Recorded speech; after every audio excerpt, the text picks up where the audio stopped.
মিঠা পানির মাছ আহরণে বাংলাদেশ চীনকে টপকে বিশ্বে দ্বিতীয় অবস্থানে উঠে এসেছে। এই তথ্য জাতিসংঘের the state of world fisheries and অ্যাকুয়াকালচারের সচিবালয়ের সংবাদ সম্মেলনে এ তথ্য জানান মৎস্য ও প্রাণী সম্পদ মন্ত্রী আব্দুর রহমান। জানান, ওই সংস্থারই প্রতিবেদন অনুযায়ী বাংলাদেশ বদ্ধ জলাশয়ে চাষ করা মাছ উৎপাদনে পঞ্চম স্থানের ধারাবাহিকতা বজায় রেখেছে। খোলসযুক্ত মৎস্য জাতীয় প্রাণী উৎপাদনে অষ্টম এবং সামুদ্রিক মাছ উৎপাদনে ১৪তম স্থান অধিকার করেছে।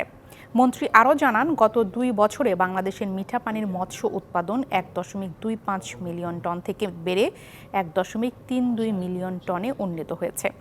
পক্ষান্তরে চীনের উৎপাদন ১.৪৬ মিলিয়ন টন থেকে কমে ১.১৬ মিলিয়ন টন হয়েছে।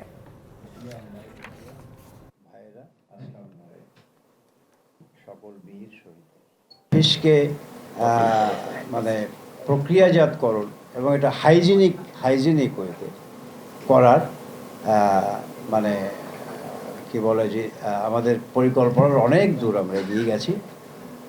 আমরা আশা করি যে এই ধরনের কথাবার্তা যারা বলে তাদের এই অভিযোগ আর থাকবে না।